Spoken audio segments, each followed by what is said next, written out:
You are not from here, we're studying English, and the classes start like in 10 minutes, and if we are late, we can't come in. So it's gonna be tough for us to go to school. We're gonna share a cab.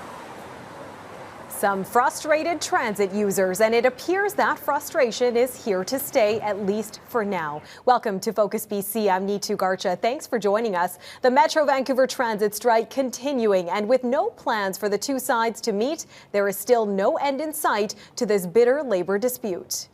All right, let's bring in Coast Mountain Bus Company President Michael McDaniel now. Michael, thanks for joining us. Great to see you. So the union is asking for an approximately 15% wage increase over 4 years. Is that wage demand even on the table?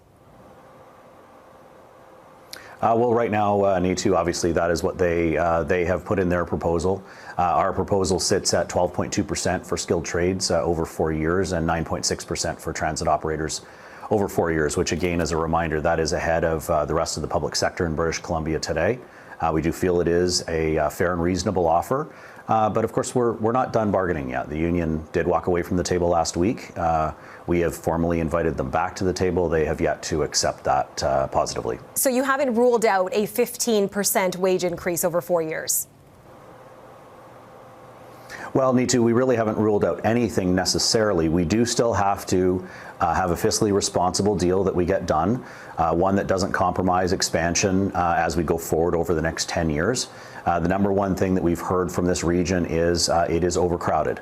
The demand is outpacing what we have on the roads right now, and we need to get more buses, more operators on the road. So we want to get a deal done that we can balance both fiscally responsible as well as expansion for the future. You're talking about being fiscally responsible, but as we talked about last time I interviewed you, there was a 25% wage increase that was approved for yourself and fellow TransLink executives, and salary range increases of that amount do seem to be well over what these workers are asking for. Last time I asked you if you would consider a wage cut or advocating for one, you said you don't set your own salary. So given the transit expansion and worker demands, I want to ask you today, do you think the salaries for executives like yourself is fiscally responsible? Well, I think, Neetu, we did talk about this last time. I don't think this solution that you're suggesting will solve the problem that we have at hand. What I think will solve it is actually getting back to the table. As I said before, we've invited the union back formally 2 days ago. We can't get a deal unless we're talking, and we've been very vocal about that since they walked away last week. And so I think I want to focus on what the actual problems are. And we do have bargaining to finish. It was interrupted. We need to get back to it. And that's where my focus is right now. Okay, well, the union says this week's request by Coast Mountain Bus Company to open talks again was only to discuss working conditions, ignoring their key issues. So you know exactly why the union rejected the offer to return to the bargaining table. They say they'll reject it again unless the company shows it's serious about addressing all of these outstanding issues. It begs the question about what the end game is here, especially with John Horgan saying a repeat of 2001 won't happen on his watch. Are you waiting for the province to be forced to step in and impose a contract? We're not waiting for really any third party. The only third party that we have brought to the attention of the union is a mediator through the Labour Relations Board. We've asked them to participate in that 3 separate times. They've declined that for some reason.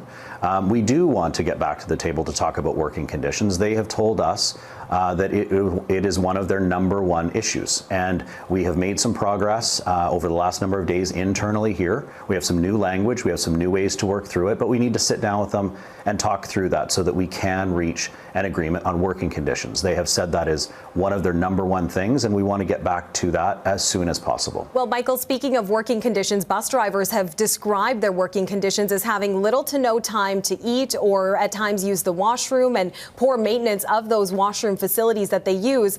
I'm wondering, when was the last time you were on a bus to see those conditions firsthand? Well, I do ride the bus in the system. I don't ride it frequently, but I do ride it at times from my residence in Coquitlam. What I can tell you, though, is that I agree with the operators. They do need more time to rest, to decompress, to take a bite, to go to the washroom. That is specifically why we have put on the table in our offer an increase to that amount of time. And that is specifically why we want to enhance that language to sit down at the table to talk about those working conditions. I can't talk about specific specifically what we're going to put on the table because we have to do that first with the union. But we are ready to talk about that. And they said they've asked for a signal of when we want to get back to the table. We took that as a formal invitation from 2 days ago that we put on over to them. All right. Michael McDaniel, Coast Mountain Bus Company, thank you very much for joining us. We are joined now by Gavin McGarrigle, Western Regional Director for Unifor, which we want to mention is the same union that represents workers here at Global BC. Gavin, thanks for joining us. It's great to see you. So you have repeatedly said that you're waiting for some indication that the employer will amend its current offer. The company has now done that, saying the current offer was not a final one. They're willing to make changes. So why aren't you at the negotiating table making those changes? Well, I noticed that Mr. McDaniel didn't answer your question. You asked him about working conditions and why he hadn't addressed the other issues, and he didn't answer that question. They can send us a text message or call us today and say that they're prepared to discuss all of the outstanding issues, and we'll set up talks right away. Instead, what they're doing is out there blaming the workers and really not addressing the key issues. So, we're not interested in games. We're interested in serious negotiations to talk about why is it that SkyTrain skilled trades workers are paid more than Coast Mountain. They're doing the same work, same skills, both under TransLink. Why is it that Toronto transit operators are paid almost $3 an hour more? And we think we've got out-of-touch executives. He didn't answer the question about executive compensation either. That's why we're calling for a completely different approach, and we don't think they're serious. But if they want to, feel free to call me. Feel free to send us a message and say, yes, we hear you. We're going to talk about the outstanding issues, and then we'll go back to the table as soon as we can. You say you're serious about getting back to bargaining, so why are you refusing to bring in a third-party mediator to help resolve this situation? Well, because we think the issues are very clear. I mean, we've had bargaining for 29 days. We've been very clear about what the issues are. I can describe them in 2 sentences here for you. And so we think, again, a mediator is just a smokescreen for them to avoid talking about the real issues. The real issues are parity with Toronto Transit and other large Canadian cities, parity for skilled trades workers, and working conditions. And, as soon as they're serious to talk about that, we can get a deal done. But we're not interested in their games. We're not interested in them attacking the workers and calling the bus drivers unskilled, as we heard from Mr. McDaniel the other day. And we're not interested in people who make more than the Prime Minister lecturing us about trying to get some reasonable issues addressed at the bargaining table. Okay, let's talk about passengers because there is a lot of uncertainty. People are waking up every day unsure what this dispute is going to mean for their commute. But unlike C-bus schedule changes, some bus route cancellations so far have come with little to no notice, catching riders off guard. So moving forward, give us an idea of how much warning transit users will have on the growing bus service disruptions. Well, we've been saying all along that it's very difficult to predict. That's why we actually went out in the media yesterday, because they were trying to say it was only C-bus cancellations, but we knew that 41 different segments of work were being cancelled, and they weren't informing the public of that, which we thought was irresponsible. This morning I heard there were 65 different pieces of work impacted, and it's going to be very hard to predict when and where that will have an impact. We've been saying now for over a week that this is going to escalate. All we've done is continue to work our full shifts, just refused overtime and maintenance, and the drivers have stopped wearing their uniforms. That's it, and you already see this level of impact. So unfortunately, we don't want this dispute to escalate. We want a serious change in approach from the company so that we don't have to escalate. But going forward, every day, Neetu, you're going to see more and more impacts, which is exactly what we've been saying. We know the conditions that passengers are facing. The drivers see it every day. 36% overcrowding in the past number of years, right, and it's only getting worse. Yeah. Pardon me for interrupting you, but on that note, you say that you're fighting for a better system for everyone, passengers and workers, but your suggestion to scale back transit expansion plans seems to contradict that. Members of the public and transit riders have called that move unfair and inappropriate for you to be deciding what's best for passengers. I did ask you about this last week, but I'm now wondering, after hearing the negative feedback, do you still stand by your suggestion that wage and benefit increases for transit operators should come before these transit expansions? No, of course, we've been big fans of expansions and even just worked with the Mayor's Council on the Cure Congestion campaign. What we're talking about is the priorities. The priorities within the 10-year plan, the $7.5 billion plan. Sometimes priorities need to change. We want to see more buses. We want to see more drivers. We think absolutely we're in favor of that, but it's how they scale it out, what moves first and what doesn't. For instance, we saw after the recent municipal election that there was a wish by the voters in Surrey to move away from LRT into SkyTrain. They managed to change priorities and still stay within the plan. So what we're saying is that, you know, rather than giving the executive compensation raises and going forward with all their shiny projects, you have to take care of people. And so you have to make sure that people have the right to go to the bathroom and that they're fairly compensated. So we don't want to see the expansion slowed down at all. We just want them to take a hard look at where the priorities are so that they can make sure that they can start to address these issues. All right, Gavin McGarrigle with Unifor. We have to leave it there. Thanks very much for your time. Well, this isn't the first time British Columbians have been hit with a transit strike. Coming up, we'll talk to a labor expert about lessons learned last time and how this go-around is different. Stay with us on Focus BC.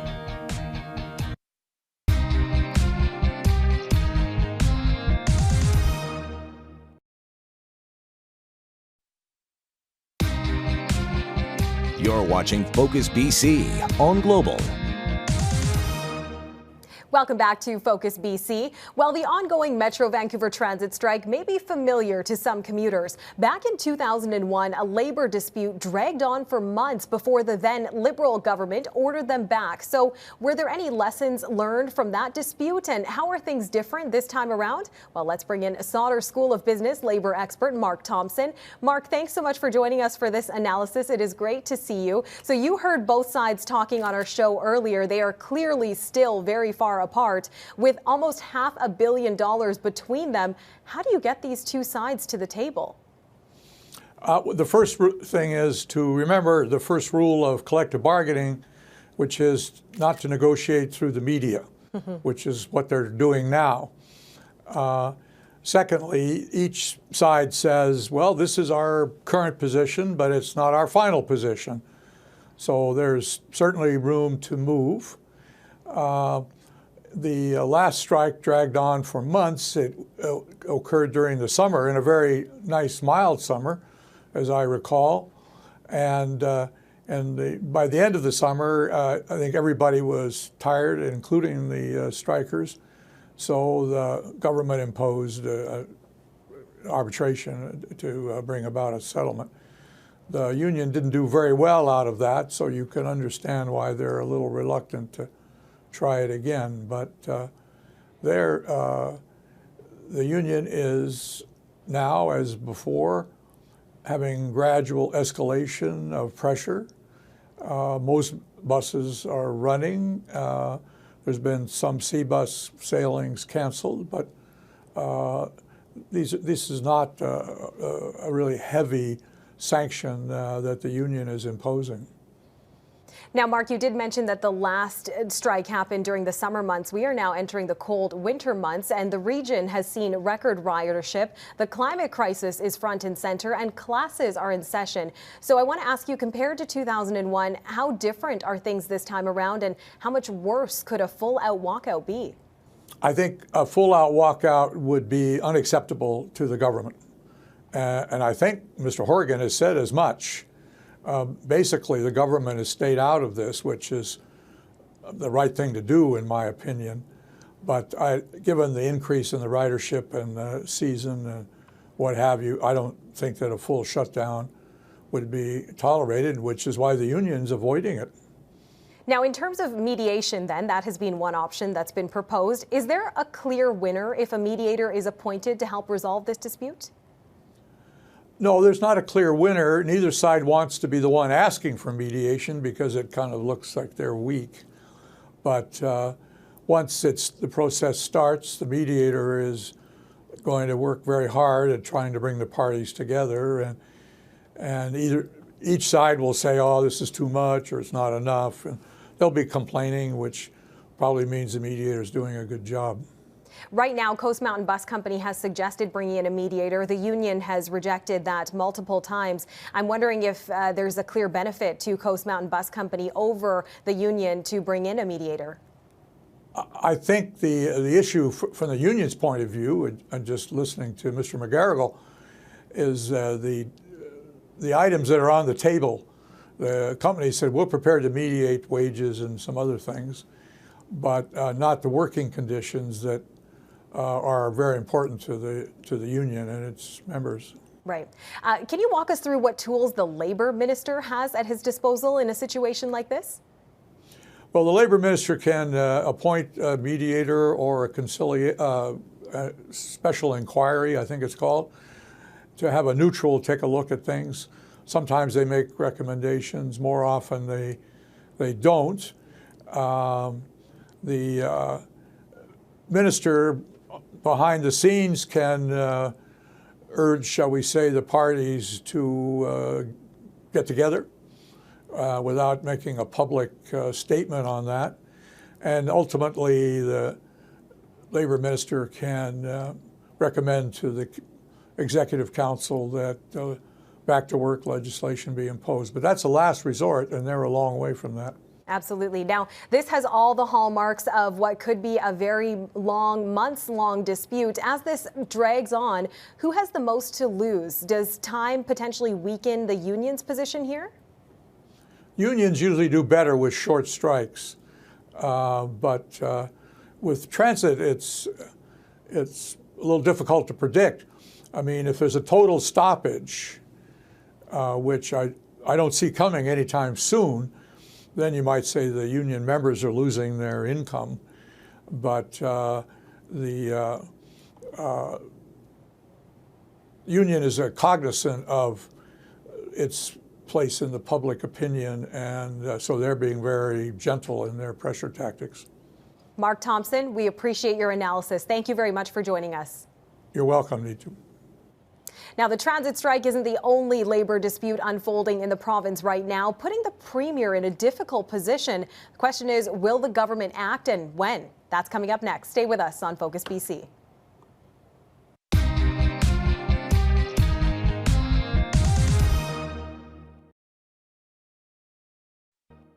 Will there be labor disputes in British Columbia? Yes, there will. And I believe free collective bargaining is always the way forward when it comes to disruptions in the transit situation in the Lower Mainland. I'll remind you that the last time the official opposition was in government, there was a 4-month transit strike in Vancouver, and I can assure you that that won't happen on my watch.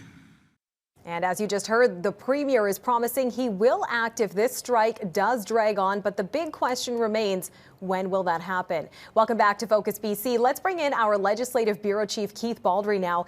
Keith, the Premier is acknowledging there are several labor disputes unfolding in the province right now. Many believed it would be different under an NDP government, but here we are. How much pressure is there on John Horgan in these early stages of what could be a very long dispute to act or preparing to walk that delicate line?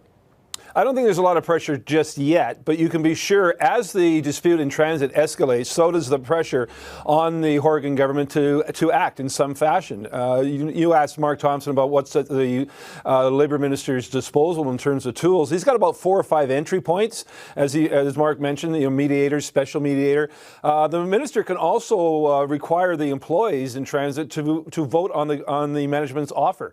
But I think we're still early days on this, but you can be sure when the House resumes sitting the week after next, this issue is going to be front and center in front of the House. I expect the BC Liberals to push this daily in question period, demanding the government act, not only necessarily the transit dispute, but there's also a really ugly little dispute over here, just north of Victoria in Saanich, where the Saanich schools have been closed now for the 2nd week as support workers there have been on strike, and no signs that strike's going to end. So the NDP is always in a very peculiar position, Neetu, when they're in government when it comes to public sector disputes, because as John Horgan says, he does support collective bargaining. That's heart and soul part of the NDP fabric.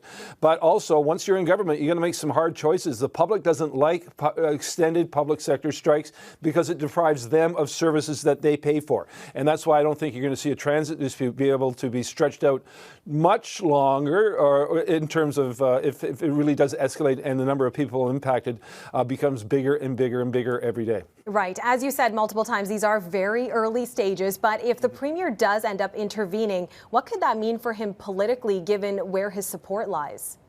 Well, it's going to be interesting. In the 90s, the NDP did intervene in a couple of disputes. I don't think there were big factors come election time, but, that was then. This is now. Situations are different. One of the challenges the NDP has here, Neetu, is that they came to power on the ridings, the strength of winning the ridings in suburban Metro Vancouver. Guess what? That's where the bus riders are. So the number of people taking the transit now compared to 2001 is much, much greater, and particularly in places like Burnaby, Tri-Cities, Surrey. I mean, those are the ridings that propelled the NDP to power. North Vancouver, where the C-Bus stocks. They need those ridings to retain them should they want to form power again and win the next election in 2021. Now, they got to make a calculation here. Does ending a strike and putting those buses back in service, is that better in terms of winning public support rather than allowing a strike to drag on and simply not wanting to interfere with the union's rights? I think at the end of the day, the riders will take political priority with an NDP government. The question is, and I'm sure we'll be talking about this in the weeks ahead, at what point do they act? I still think it's a little early. Exactly. That is the big question, Keith. And as you alluded to, the BC Teachers Federation is watching all of this carefully. Yep. In terms of setting a precedent for other labor disputes, how much potential does this have to complicate an already complicated situation?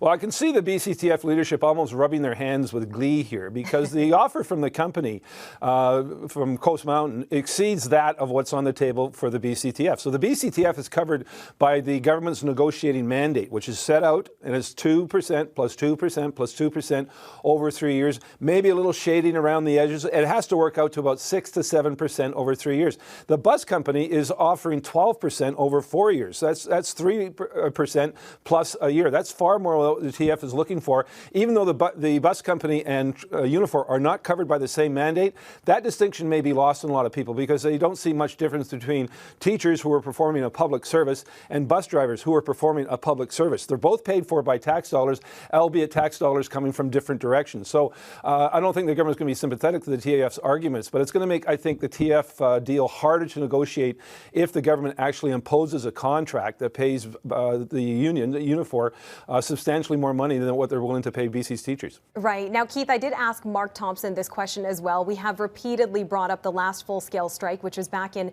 2001, but a lot has changed since then. We've seen record ridership. It is a different time of year. It's a colder time of year. Classes are in session.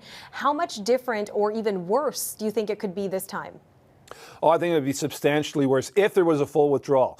But I agree with Mark. I don't think we're going to see the full withdrawal. I think this will be very strategic by the union, sort of pick some places here and there to will disrupt the system. But I can't see a mass walkout. And you're right, the system is completely different than 2001. There are many more buses. There's more bus drivers than there were in 2001. Mark Thompson made a good point. That strike in 2001 was in the summer, and it was a fairly mild summer. So weather wasn't an issue in terms of getting around. And also back then, you saw a strike that straddled two governments. It started on the NDP's watch as it sort of collapsed and fell out of power. Then the Liberals inherited it, and they were in no hurry to settle it. But they settled it within a few weeks of taking power because they started to feel the heat from the public. This one will land smack in the middle of the NDP's mandate, and I think that will shorten the time frame here for the Horgan government to act. I thought it was very interesting for John Horgan to say what he said this past week about this extended strike happening on his watch. And I interpret that to mean the union's on a very short leash here.